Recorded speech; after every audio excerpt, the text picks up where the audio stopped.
Pascal, tu prendras le deuxième. Salut.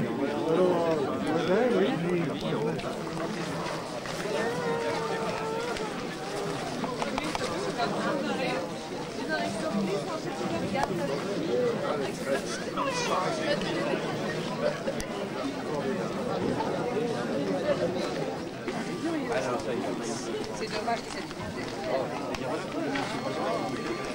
Oh oui, alors ça, vraiment.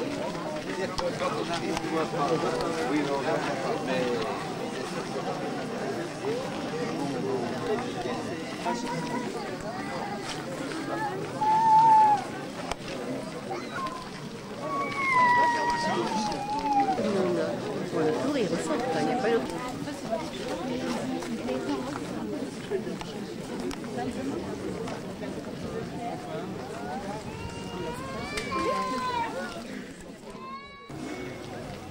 Il n'a pas enregistré cette parole mémorable. Ouais, il va tourner le chapeau, non? Peut-être qu'il va tourner chez elle. Il faut qu'on arrête de plus pour monter chez Lucienne. Ça a beaucoup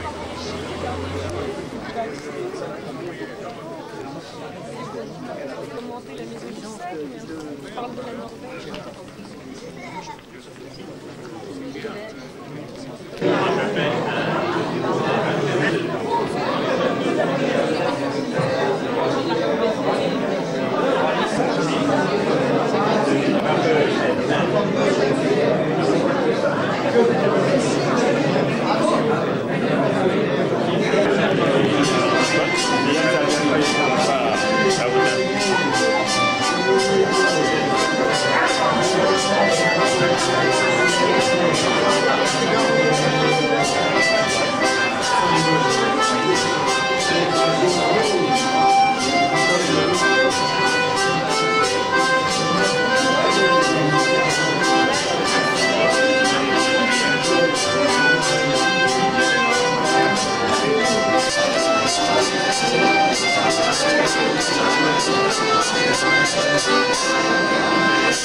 Bravo!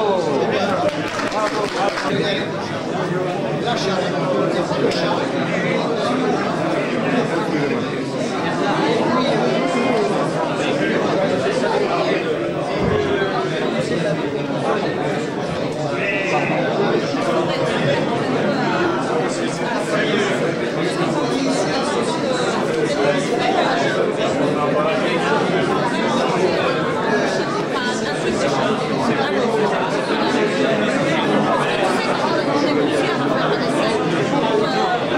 Thank you.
sénateurs, mesdames, messieurs, si j'oublie quelques personnes, vous voudrez bien me pardonner, mais je crois que nous avons aussi des contraintes d'horaire et il faut faire un petit peu plus vite que d'habitude. Mes chers collègues, chers amis, je dois d'abord excuser Madame Combier, sous-préfet de Beaune, qui ne peut pas venir, qui est retenu par d'autres obligations.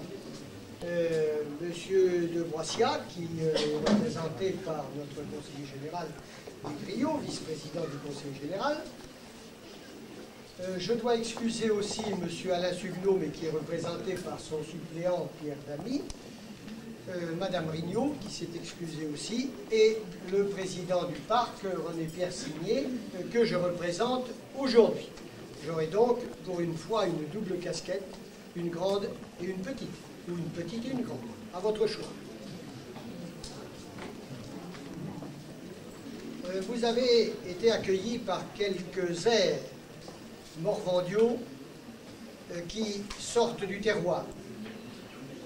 Ce sont, comme disait un de nos poètes, des correspondances. Correspondance avec quoi aujourd'hui? Avec cette maison du Seigle, qui est un produit aussi qui vient du terroir. Car je voudrais commencer par remercier, nous sommes aujourd'hui à l'heure du remerciement, tous les anciens du pays ici, qui nous ont donné beaucoup, et de leurs objets, et de leur travail, et de leurs conseils. Ce sont eux, mais qui se cachent là, qui a été celui qui a monté tout cet attelage, Maurice Rateau, qui nous a donné un certain nombre d'objets. Je reconnais aussi des gens qui nous ont aidés, mais qui ne sont plus là aujourd'hui, en particulier le couvreur en chaume du village, Maurice Duc, qui est décédé voici peu de mois. Tous leurs souvenirs, toute leur mémoire. Sans eux, nous n'aurions rien aujourd'hui. Ce sont ces paysans du Morvan qui sont honorés en premier lieu aujourd'hui, ceux qui ont fait notre territoire que nous aimons tant. Remerciements vont aussi à ceux qui ont commencé cette politique d'aménagement des maisons à thème en Morvan, et mes paroles iront à Paul Flandin, qui m'a beaucoup aidé ici, et qui a aidé beaucoup les Morvandiaux, les communes du Morvan, à aménager un certain nombre de maisons. Il avait aussi dans l'idée d'autres maisons, et je leur remercie aujourd'hui, et je dois dire aussi que ses successeurs, Philippe Lavaux et René-Pierre Signé, poursuivent cette politique-là. Conseil, lorsque nous avons mis en place cette maison du Seigle ici. Ils vont aussi à Côte d'Or Tourisme, qui représente le Conseil général en la matière, en cette matière culturelle, de tourisme culturel qui nous tient à cœur aujourd'hui. Ce sont tous ces personnes qui nous ont aidés. Je citerai Catherine Thévenard, qui était à l'époque au musée de la vie bourguignonne, qui nous a aidé à faire exactement ce qui est fait ici. Madeleine Blondel, que je n'ai pas aperçue, qui devait venir porter tout son savoir-faire. J'espère que cette réunion nous amène à poser un problème plus général. Encore nous aider, n'est-il pas trop tard dans certains villages, mais en tout cas, nous avons pu ici recueillir un certain nombre de renseignements et d'objets qui nous ont permis de faire ce musée. C'est cette mémoire, je crois, qu'il faut conserver. Ce patrimoine rural fait l'objet d'un des éléments de la politique du parc du Morvan. C'est cette protection du patrimoine, et nous inaugurons ici la première antenne créée, mais la politique du parc envisage d'en créer d'autres. Le maire d'Anneau est ici et en parlera tout à l'heure dans sa commune, pour la maison, le musée des Galvachés. J'ai aperçu le maire de Saint-Léger-Vauban, mon collègue culture morvandaise, que nos ethnologues et nos historiens, aujourd'hui, ont bien reconnu, ont valorisé. C'est un des premiers objectifs, faire connaître cette culture morvandaise, culture essentiellement paysanne. Mais il y a d'autres objectifs qui sont importants, à notre sens, et Paul Flandin l'avait déjà exprimé plusieurs fois. C'est au travers de cette implantation de maisons à thème sur un territoire qui est certes petit, mais qui a besoin de beaucoup d'aide parce qu'il est pauvre, Monsieur le Président. Le Morvan est un territoire pauvre du fait de son sous-sol granitique. C'est quelque chose qu'il ne faut pas oublier, je vous dirai tout à l'heure que vous n'oubliez pas. Ce territoire devrait être valorisé et permettre aussi des circuits de visite, c'est-à-dire retenir plus longtemps sur la montagne des visiteurs, des gens qui aimeront à connaître tout ce qui fait, au fond, la valeur de ces villages, ce patrimoine tout à fait intéressant. Qui dit retenir plus longtemps, dit aussi inévitablement retombées économiques. Les retombées économiques sur le territoire du Morvan, grâce à ces maisons à thème, sont évidentes. Le commerce local, la vie locale, peut s'en trouver revivifié et développé. Et lorsque seront mises en place toute une série de maisons à thème sur le territoire, avec les circuits, il est évident que les producteurs, que les commerçants et tous ceux qui vivent de cette circulation ici en seront les bénéficiaires. Avec d'autres éléments sans doute, c'est sûr, mais c'est un élément créateur, et créateur au sens plein du mot. C'est notre conviction, et c'est une conviction qui remonte évidemment à très longtemps. Je voudrais vous dire que de cette manière, nous valoriserons le Morvan, qui a, dans son passé, dans la vie de ses habitants aujourd'hui, un besoin très fort de connaître une nouvelle activité. Il est sûr que la crise agricole aujourd'hui crée de graves problèmes, c'est évident. Et les agriculteurs ici sont là pour en témoigner. Mais la valorisation de ce que leurs parents et leurs grands-parents ont fait est un élément fondamental de notre connaissance du pays et des avantages que nous pouvons en tirer.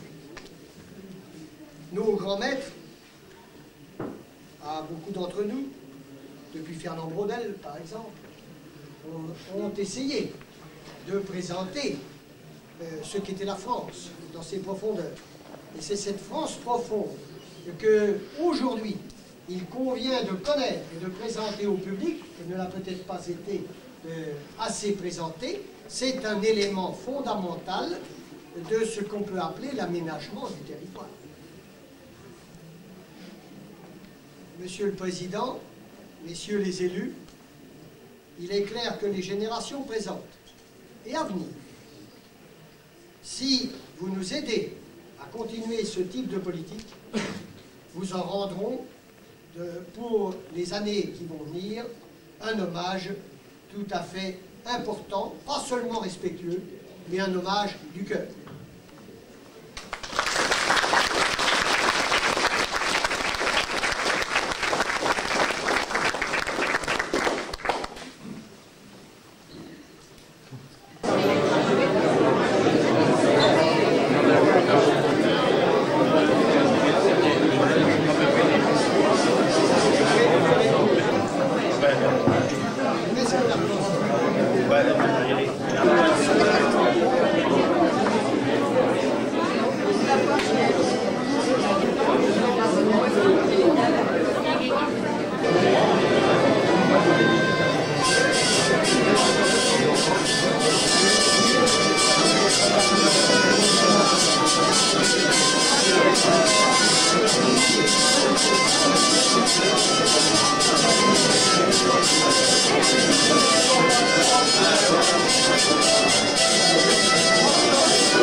Thank you.